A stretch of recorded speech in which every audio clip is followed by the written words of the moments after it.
This week's episode of the L Word Generation Q Season 3 is down to only one OG. We only had Alice in this week's episode, and missing with the usual suspects of Bette, Tina, and Gigi, Shane was missing from this episode. Next week we have Alice missing, so I really hope that they have something good in store for us for episodes 9 and 10. But this week we're going to be talking about episode 307, Little Boxes. So as usual, I'm going to break it down by character, and I'm going to start with Finley and Carrie and then Misty as well. I actually really like this. I think these were some of the best scenes in the show. I think Rosie is a good addition in episodes like this. It's something light and fresh and fun. And although if I turn the TV on, you wouldn't be like, oh, this is the L Word. Like, it's very different from what we're used to. My shoulder's crooked.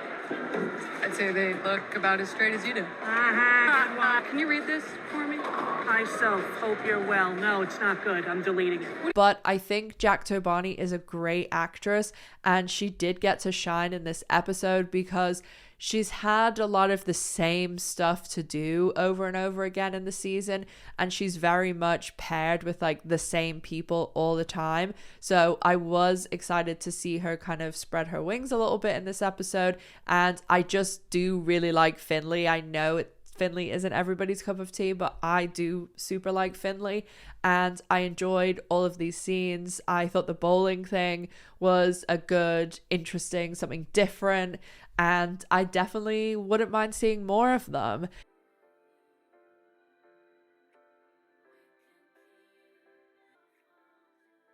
That's gonna work. Yeah, for me too. Scenes I did not like at all. I'm not really going to talk about these because I just don't want to. I didn't like them.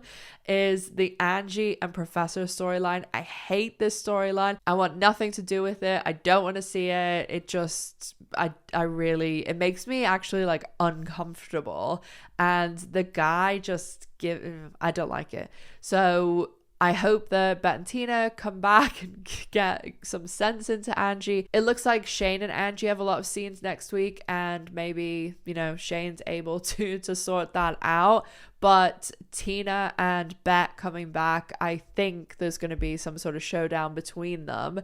Speaking of things coming up, I do really want to just add, because I forgot to say it when I was talking about them, is I am really excited to see the kind of Finley backstory that we seem to be getting, judging on what happened in the episode, what was in the trailer, and some of the behind the scenes or promo pictures. If you don't know what I'm talking about, pop over to my Instagram. I put up some promo pictures, and it looks as though Finley's mum comes. So I am all for the more backstory and things like that, and Finley seems to be a super interesting character to do that with. The other stuff that I didn't like in this episode was the Mica and Maribel stuff. As usual, it's nothing to do with the actors. It's literally what they are writing for them, because the storyline, or even just the words that they were saying in this episode, like that whole Mica, Michael, I felt like, what are we doing here, guys? Oh my God, I can hear you! It was terrible. It was terrible. I didn't like it. And then the whole thing, like contrived thing with the wife, I didn't like it at all. But moving on to Fletcher, I thought this was a cool idea too. I really like Fletcher, and I think that it was very original L Word, you know, to have someone on who's like playing themselves or like an exaggerated version of themselves. That was incredibly unprofessional of me. My ex kissed two people that she shouldn't have and then fell into the pool. Honestly, it's the kind of sapphic chaos I live for. Oh. I did think the Sophie falling in the pool thing and like Dani helping her, that was like quite funny. Let's go. Okay. Yeah. Oh, God. Nothing to see. Why are we looking? Thank you. I was really split down the middle about the whole Sophie Dani Dre thing, because I don't actually really like Dre, and I think that while like the pool stuff was funny and things, the stuff before that I didn't really care for. I think it's very hard to act like you're intoxicated too, and it came across just a little cringy, like not very well. Yeah, I can't watch this. We did get to see the famous photo booth in this episode, which I thought was funny because if you don't know, that photo booth has been on set all through season 3, and that is where actually most of the promo pictures have come through. If you want to hear more about it, there is a live a couple of probably months back now actually with Kelsey, who used to run the L Word Showtime accounts, and if you want to hear more about it, Kelsey talks about it in the live that we did together. And when it comes to Dani and Dre, I think maybe I'm just like still bitter about Gigi, but I don't really like the Dre character, and I think they come across as like a little bit, I don't know, robotic or something. But overall, it was fine. The whole thing at the Fletcher album party, I was like, oh, I like this stuff and I don't like this stuff, so it kind of balanced out. The two scenes that I did think were good were like the pool scene, and also when Dani is putting Sophie in the cab. As someone who's sober, that was very reminiscent of me putting lots of people into Ubers and cabs. But the earlier stuff, I don't know, it didn't really resonate with me, and I just feel as though it was very, or like it was mixed between the writing and then what was happening with the actors too. So hopefully we just keep making some improvements and tweaks and things like that, because the thing I liked the most in this episode was the Alice and Tom stuff. And as I've said all week, do not worry, Tom wasn't going to be the one, because I knew that Donald Faison was only going to be in this episode. And also just some stuff that he'd said on social media, it seems like he was as surprised as us that he was asked to be in this episode out of the blue, kind of. And I did really enjoy like their whole conversations. We got some fucking information, which was brilliant. Who did you date after Dana? Well, I kissed Lara. No, not Lara. Tasha? Yes. So I think maybe they've been listening to my videos, because we did say, well, I've been saying for ages, like I even just want a line that kind of gives us something about what happened with Tasha and Alice. Yes, Tasha. Tom, we don't like Tasha, remember? Yeah, why?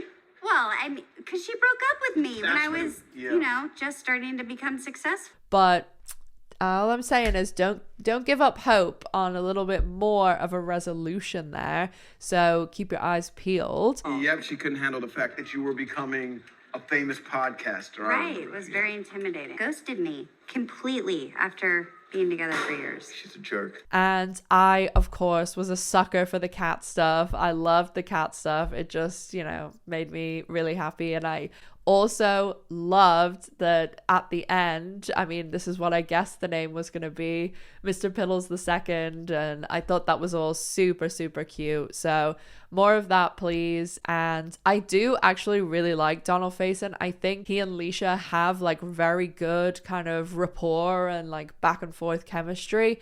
And I think just getting a little bit more information on what went down with Tom and Alice, we needed that. Why we had to wait till episode 8 is beyond me, but I'll take it. So overall, as I said, I really liked the Alice stuff, the Carrie and Finley stuff. Those were probably like my favorite things. Some of the Dani and Sophie stuff was okay, and then the rest I could really take or leave. I really don't like this Angie and Professor storyline, just to say that again.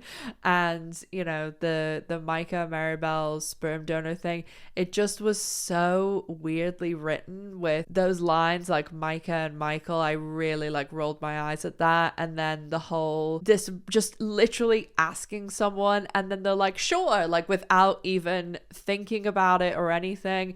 It just seemed really, really contrived. And the whole thing with the wife too, like you knew that was gonna happen, and there's just so much other stuff they could do here. Next week is episode 8, Quality Family Time, and it looks as though Finley's mum is showing up in this episode. I've been asking for this since season 1, some sort of backstory on like Finley and like not speaking to her family and the religious element that seems to be tied to her, because they kind of jumped over that in season 2. There was actually this plan last season that the show asked me to be involved in. They asked me to do this kind of promotion on National Coming Out Day where I told my coming out story, and there was supposed to be my coming out story and then one for Gigi, Mica and Finley, and it was all supposed to be basically their coming out, like the characters coming out story, and these 4 promotions were supposed to go together.